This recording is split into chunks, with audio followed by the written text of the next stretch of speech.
Greetings, I'm Demonac, and it's arena time. So once again, the systems of my computer, microphone, operating system, and whatever have conspired to rob me of the audio for my voice track for this video.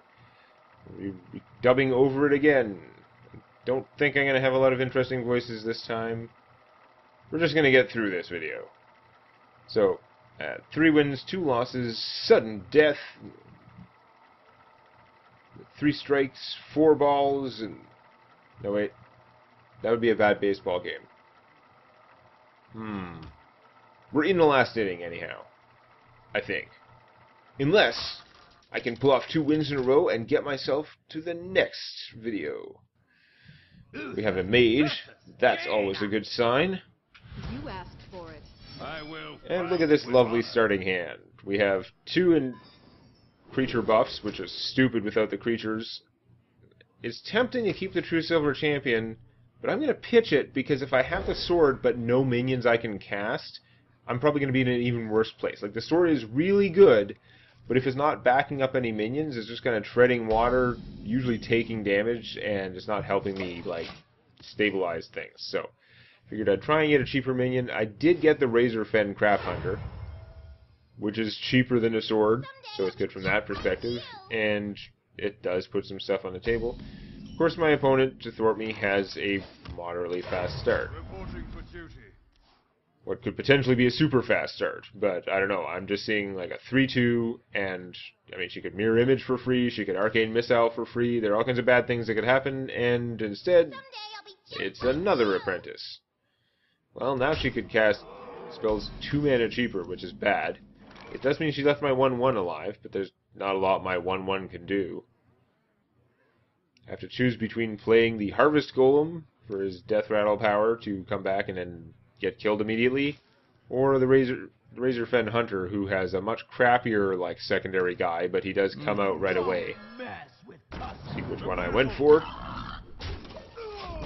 I decided to hit for 1 with that minion because one hit point damage to the champion obviously wouldn't make much difference. And technically hitting that thing for 1 also doesn't make a lot of difference because presumably she's going to use a 3-1 to kill my 2-3, shoot my 1-1, and then have war control. Whereas if I had not done that with the 1-1, then she could have used her 3-2 to kill it or just hit me for 3 anyway, and it probably wouldn't make a lot of difference. I could make a Twilight Drake, which would be 1, 2, 3, 4, 5, 6, a 4-6. Yeah, that's what happened when I was playing it the first time. Or I could play the Dragonlink Mechanic, which would give me more possible targets on the board. Again, the enemy can just shoot the 2-1, but there are 2 separate targets there. Now, it's tempting to put out the Twilight Drake, except that it would probably get fireballed. When they have exactly 6 hit points, it makes me a little bit gun-shy against the mage. Put out the mechanic because she does. My opponent can't shoot the 2-1 and shoot the mechanic to finish her off after hitting her with the 3-2 gnome. That's the theory, anyway. Ogushan Warden screws up my theory a little bit because now she can just go on offense. She doesn't have to worry. She's got a big stupid warden. But wait a second. I didn't lose either of my guys. That means I can actually put out a decent-sized Frostwolf Warlord. But I'm torn because he will also have that 6 hit point, like, death zone that I don't want to be in. I could play the Twilight Drake, but it won't work out very well for my mana. I could play one of my many 3-cost guys and then make a 1-1. But again, how good is a 1-1, especially with the Mogushan Warden out? And I'm not sure that even like the Spider Tank's going to make that much difference. So, really looking at just putting out a 6-6 Warlord, because it'd be nice if he survived somehow.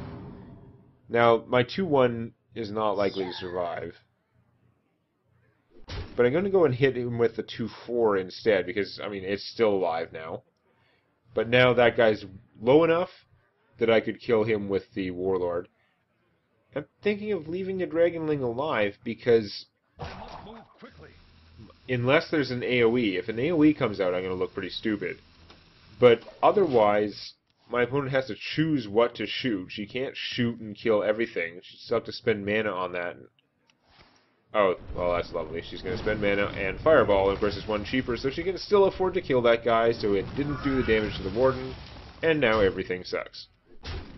Blessed Champion. That will save me. Alright, alright. We have 6 mana here. Figure out. I could put out the Twilight Drake, maybe 4/6. At least the Fireball is gone, I guess. I get a 1/1. I hit that Warden. The Warden is going to go down at some point. In theory. Although, again, I'd be in a much better place if I had hit him with the 2/1 instead of dicking around and trying to theory craft my way out of it. There's a Shade of Noxramas. I, of course, have a shortage of AoEs. You know what would be good? If Paladin had some kind of spell that did, like, 2 damage. It only had to be about 2 damage just to all the opponent's minions. That would be handy. I don't know how much mana that would cost. Probably 4. Unfortunately, no such spell exists for Paladins in the arena. So I'm forced to go forward the hard way, bashing my head against a bunch of crappy taunts, which are nevertheless thwarting me pretty good. I could use... I have enough mana to Pyromancer and Blessed Champion, and the Blessed Champion would do 1 damage to everything and not help me at all. Because it would not kill the Shade. It wouldn't kill any of that stuff. And it would kill my 1/1. If I used my 2/2 to hit one of those guys, it would also kill my 2/2. There was just no way it was working out right. So we're going to hold on to that Pyromancer and hope he can do better next time. Could play the Ravenholt Assassin. He is big and fat. I'm down to 13 health already. What the hell is that? So yeah, the Ravenholt Assassin, very offensive, but if I play him, he's almost certainly going to be used to kill one of those 2 guys that's out there now. And then he'll be fragile, and it's just not going to work out. If the purpose is to kill them, then these 2 guys are just as effective, more or less. But I'm going to drop the Gargoyle instead, because I figured, the Spider Tank will probably get killed by stuff. I mean, either one of those, plus a Fire Blast, would be 4 damage. If I put out the Gargoyle, I mean, I have, like, a whole bunch of targets, so barring Flame Strike, my opponent does have to choose. And if I were to get a Blessing of Kings, for example, that would actually be kick-ass on the Gargoyle. So I just took that minor gamble there. It's like, I've got 2 Blessing of Kings. I might draw 1. It might end up being better than a Spider Tank. Gambling that the extra 2 attack from the Spider Tank is probably not going to matter this very turn. So after... No, that's great. It's audio only and I'm still managing to yawn. Because I hate doing the same game again. So... Wait, you didn't attack with your Shade? Some people are, like, really just too anti-attacking with Shade. Now I have the Pyromancer and a 1-cost spell, so I could do 2 damage to everything. Which, hold on, I gotta work it out there, because figuring out how to deal with the enemy Harvest Golem is a little bit complicated. And I don't want to kill off my own 4-hit point Gargoyle. If I'm doing 2 damage to everything and the Gargoyle hits anything, it's probably going to die. It would be nice if the Gargoyle would be alive and heal back up. First check for Vaporize. Oh, it is a Vaporize. Oh, it isn't a Vaporize. It's an Ice Barrier. Well, we don't care about your Ice Barrier. That is the least of our concerns. I'm at 10 hit points. Ruled that out. Now, she's not going to survive in the new Pyromancy regime. So, might as well get rid of her. Pyromancer, away! We're going to do this thing. We're going to Blessed Champion, thing that is biggest, both in hit points and attack. That blew up the Harvest Golem, weakened all those other guys. Now, I used the bubble to save the Pyromancer from himself, wipe out most of her forces. Unfortunately, I can't just, like, trade the Gargoyle to kill that Shade, because it's still stealth. Because it never did attack, so... That worked out well for her this time. Now I'm at 10 hit points, though, so we really might as well attack. Oh, and there's a Flame Strike, so I'm really boned. She can just hit me for 4, shoot me. I'll be at 5 health, and... But she's not attacking? That's so weird, because almost any spell would be able to kill me there, but now I drew my healing guy. As much as I would like to save him and get more stuff out, I had to play him right away because I was virtually damn dead. Like, any spell, plus the Shade, plus the Fire Blast, and I would be dead in certainly 2 turns, but probably 1 turn. So So she is playing more junk. We must cleanse the Sunwell. Spider junk. Bigger spider junk. There's a true silver champion. That's pretty good. Who do I kill with this? Yeah, mana doesn't work out great, because I can't play that and my big guy. But on the other hand, I'm not sure the big guy is what I need. What I need is just to kill as many of these minions as possible. So I could sword the 3-2 and take a little bit more damage, but if I sword the spider, then I can trade my 1-1 to kill one of the spiderlings, instead of just having my 1-1 get shot or something. Kill her, my guy's still alive, he's still easily big enough to threaten the Shade. Now the Shade is, again, Shade plus Fire Blast is about half my hit points. So she could just go on offense and hit me for 8, and I'm going to have a pretty hard time coming back against her 25. Oh great, yeah, now she has a Force Tank. Force Tank Joe. I don't know how I'm going to get past that. Yeah, she shot me, was faked me out for a second. I was like, what, is she not going to shoot the 1-1? But no, it's because she had a spider to kill the 1-1. Got to kill the 1-1 so I can't debubble the tank efficiently. Now if I want to debubble the tank, it's going to cost me a real minion. And she is finally going to attack with her Shade. He's got 4 hit points, and again, like, she has huge forces out relative to my hit points. My hit points are small. So how am I going to deal with... Because the only thing I have left to pop the bubble is the spider tank. And then there's still 7 hit points worth of real tank there. And I still need to kill the Shade. It's going to be hitting for 7 next turn. There's no way I can kill it with either of my guys and have them survive. Spider Tank's not big enough to kill that on its own. Like, I'm going to have to sword the Shade. For justice. I take 6, and I heal 2, which is still not good, but it's better than leaving it alive. If I spend that, then I can technically Blessing of Might my guy, kill the tank, play out my whole hand and my power, and that's it. I have a whole 5 hit points. So again, basically any spell plus Fire Blast, and I'm dead. A lot of spells without Fire Blast, I'm dead. It does not take much for me to be dead. There's the Fire Blast, and then what? Fireball or Arcane Missile? Okay, maybe not any spell. Wow, it didn't even hit me. Although it did render my guy pretty much doomed. She thought about spelling him, which would have been pretty silly, but she couldn't anyway because he was stealth. I have a silly owl, which I can use to do nothing. Might as well save it in case for some reason I'm not dead.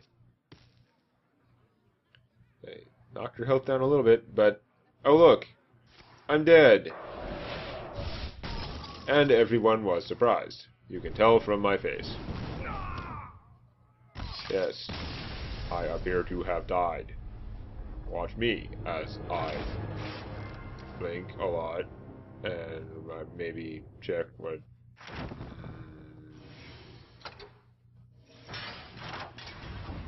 a strange mouth movements. A trivial amount of gold. Go check what cards I get. They always suck. They already have most of the rares. And then... Golden Paladin Sky Golem. That's an epic. I didn't even have one of those.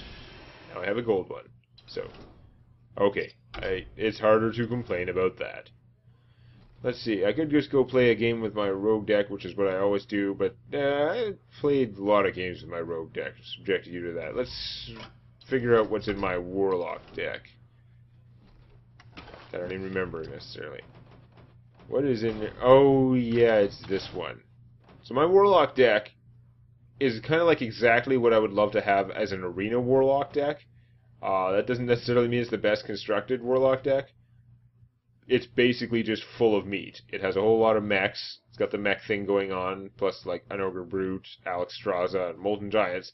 Mostly it's just a big pile of meat to try and like out-hit point, like out-stat my opponent. But you know what, I'm at rank 20. I can lose my star, but I can't lose any ranks. It's a new season, right?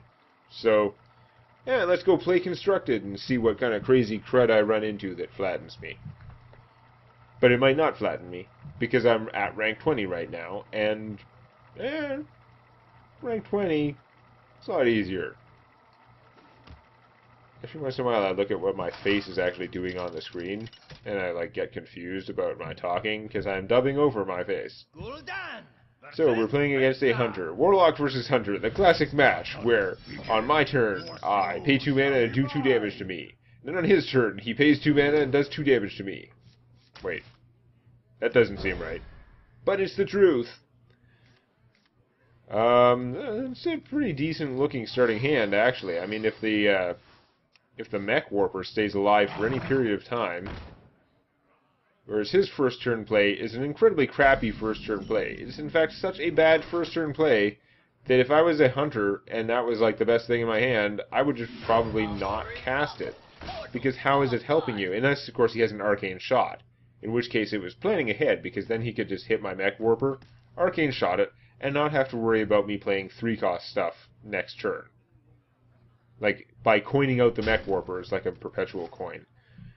By the way, have you ever played against someone that gets one of those 2 Mech Warper starts? It is obnoxious. I do not recommend playing against it. It's one of those things where you just play with the Mech Warper type stuff, because every once in a while you'll get a 2 Mech Warper start. They won't die right away. And you'll be like, ah ha ha ha, this cost 1! But no, you do that. He's still vulnerable to Arcane Shot, but I've got out like a fair bit of army now, because my opponent's nothing. So, what are you going to do? Play something impressive? You're going to play Kill Command. Wow, you really wanted that Mech Warper dead. Or maybe it's just you wanted to kill something, and, I mean, since I killed your wolf, you couldn't do the 5 damage version to kill my spider tank.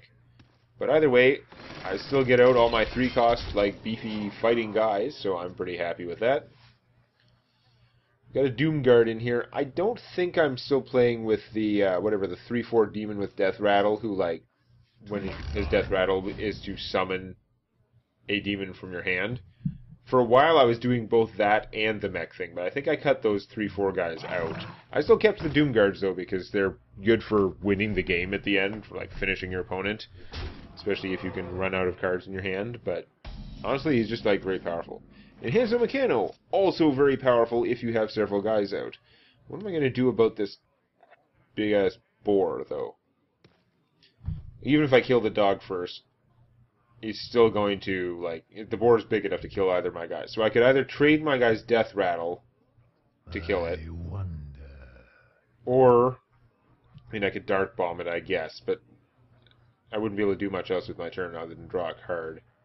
Which I guess is an option. I was thinking of, in Hanzo Meccano, I mean, there's a 1 in 3 chance on each of my guys that I would get a bubble. If I got a bubble, then I'd use that one to kill the boar. You could also get Taunt, in which case I would be tempted to just sit there with the taunt, to go on offense and risk the fact that hopefully the Taunt would take out the boar or stop it from attacking.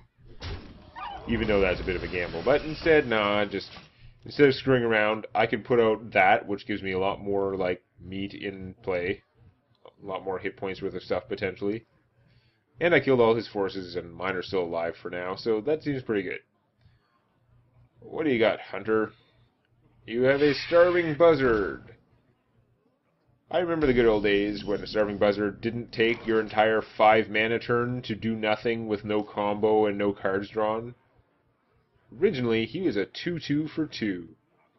Then he was a 2/1 for 2, which was slightly less insane, but still very good with combos and stuff. And then they did this to him, and he's a 3/2 for 5, and I mean, I know they wanted to make him expensive, but you can still unleash the Hounds combo like crazy, which is the reason why I'm sure I have to kill. I'm not gonna not kill him, that's for sure. I do have 3 guys out. That's pretty good odds from Hanzo Meccano to do crazy things. No whirlwind attacks. If I had the Wind Fury on one of these guys, I would have been tempted to Power Overwhelming and swing for the extra +8, even though I'd lose my guy. My opponent would have been down to like 10, at which point he would probably surrender. But I'm still doing pretty good. I've got a bubble on my Shredder, and and he would probably surrender. Surrendered even without the power overwhelming. Okay, well that was a pretty quick and easy game. My Warlock deck is going to just crank out a lot of minions. I'm not sure it's actually that good overall, because it turns out spells are good. An opponent with a good AoE can take out so many of my guys that it'll just ruin my day. But, you know what? I came out with a golden piloted Sky Shredder, so Sky Gold, whatever. I should be pretty happy with that. I'll see you next time. Please click the like button before it clicks you. And check out Tales from my D&D campaign on youtube.com/Demonac.